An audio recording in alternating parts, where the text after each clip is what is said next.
All right, so we're working on the 2005 WRX today. There's my scoop. My neighbor's blowing the leaves, so I apologize for the sound. We're basically going to be doing brake pads and rotors today. I want to show everybody kind of what's going on with that.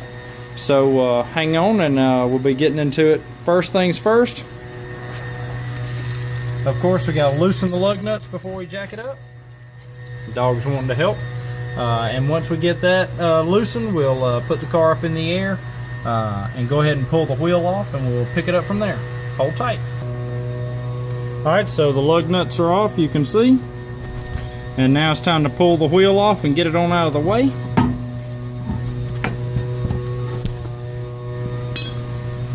Alright. And sorry about the bumpiness. So there are no screws retaining. You'll see these little threaded holes here. Some models will actually have a screw that'll locate and hold that rotor directly to the hub assembly, and this vehicle does not have them. You can see the rotors are threaded. I don't know if you can pick that up inside those holes. So next thing is we have some bolts to remove. We want to remove these carrier bolts that hold the spring mechanism. There's one on top, and I don't know if y'all are looking at this. There's the one on the bottom. We'll get that out of the way. And then there's these two big heavy bolts that actually hold the caliper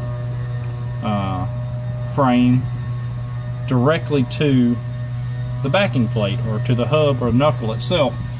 So we're going to get those off and take a look and see what happens. Hold on. Alright, so we have those bolts out of the way. You can see, I'm going to shine my light and hope it shows what we're looking for. See the bolts out of the area right here? Once those are out of the way, we can get the caliper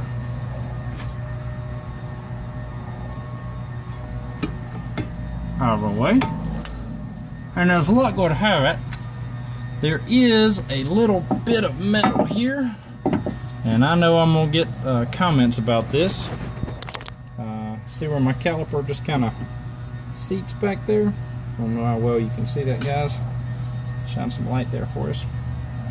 Just kind of sits up there, which is good enough to hold it, keep it out of the way. If you have the opportunity, or make a hanger, or want to remove that bolt there with the brake line, that would be preferable.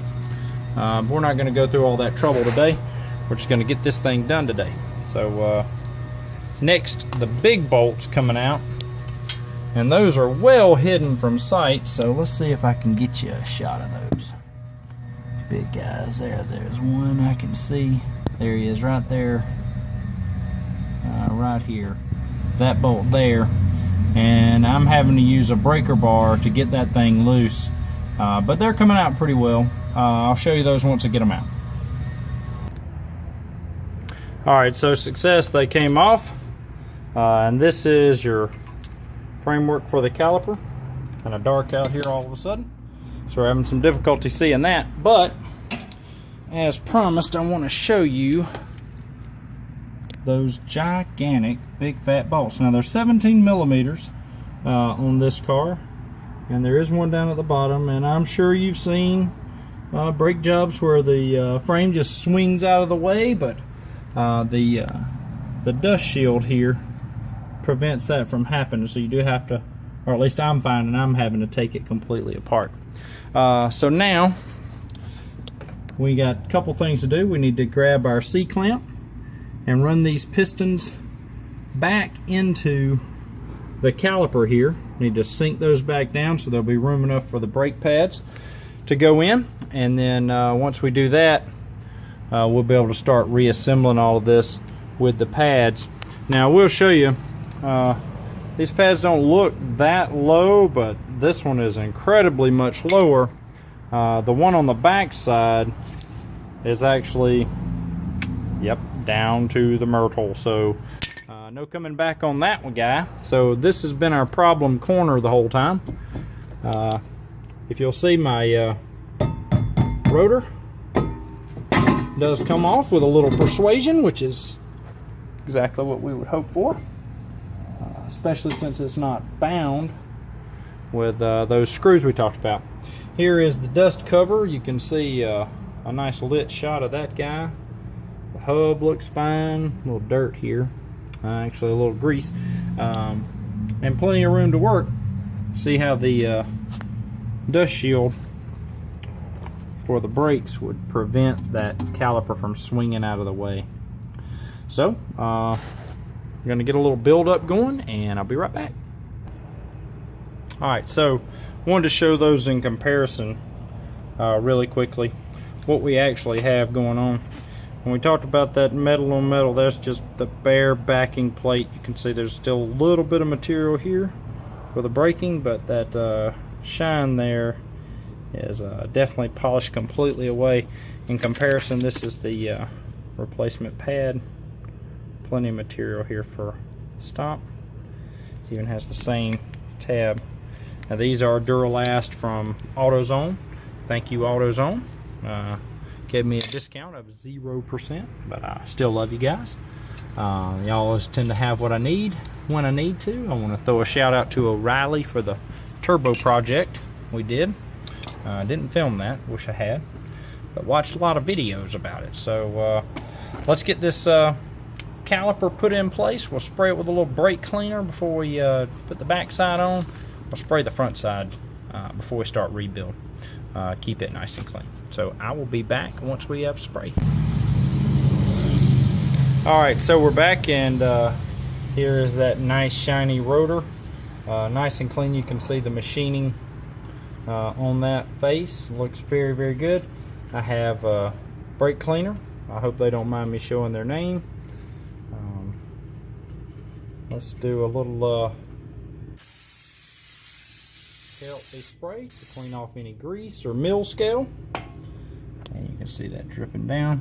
That's what we want. That's what I have always been told we want. Get that nice and clean. And now, next step, of course, is to start putting that caliper frame back on there. And I'll line it up, get us back when the bolts start going back in. Alright, so we're losing light. It's going to be kind of difficult to see. I want you to see that big bolt is seated back in there.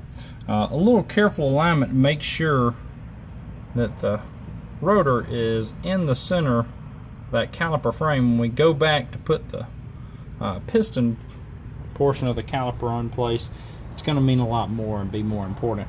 For right now, we're doing just fine. Alright, so we got the back brake pad in, but I wanted to show you putting the front one in is almost the same, except there is access. You have visibility here. So I'm going to turn the camera around and hope I capture what I'm looking for here. See if I can get my light situated. And I know some mechanics out there are going to really go to town on me for some of the practices, maybe even some of the tools I have, but this is shade tree mechanic at its best. I'm doing this in my own yard. I'm not charging for this. This is the wife's car. In the hardware it goes. There's a little tab at the top. You can almost see the hardware spring into place, and then you can slide that monkey right in there. So you'll see that seat's here. Hardware needs to be forward. There's the other little tab. Hope you're seeing that. And then of course the groove at the top and bottom, and that is aligned. Now it is time to pump these pistons back down into the housings of the caliper and slide that into place and tighten her up. So that's next. Alright, so we're losing light fast, but I did want to show you this. I am using a C-clamp. Now this might not be the preferred method, but the actual tool that does this job is quite similar to this. Usually there's a bridge This is a twin piston caliper on the WRX. So we'll do this side, the top, and then we'll, excuse me, the bottom, and then I'm gonna jump over here and compress this piston back into place so it can fit around the new width of my brake pads and the caliper frame.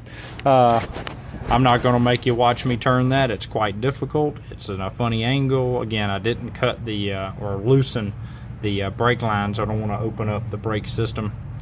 So I'll be right back. All right, so here we are. You can see the pistons are well seated, and let's go ahead and see about slipping this dude around the pads. Compress these spring-loaded bolt boots, I guess you'd call them. I don't know the technical term. I'll slide those in, get that seated around there, and I can take my bolt, go back in the top hole to hang it, get it through, find that threaded opening. That's the first one.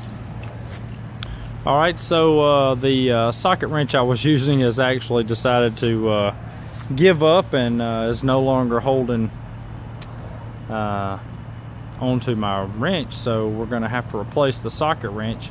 We're going to wrap this up at this point. There is basically all done. The caliper is in place, the pads are replaced, and everything is going like it should. So in the dark room, let's take a look at what we got going on. The rotor's in place, of course, we all know that. We've seen that before. The caliper is back in place. Those big bolts I want to get a little bit tighter back there on the back side. We talked about those big fat 17 millimeters. One of those I want to get a little bit tighter. I think the bottom one is ultimately going to be fine. It's wrenched down pretty good. Once we get that bolt tightened and the wheel back on, we'll pump the brakes a few times, get the pads back where they need to be, the piston seated in the caliper, and we should be good to go.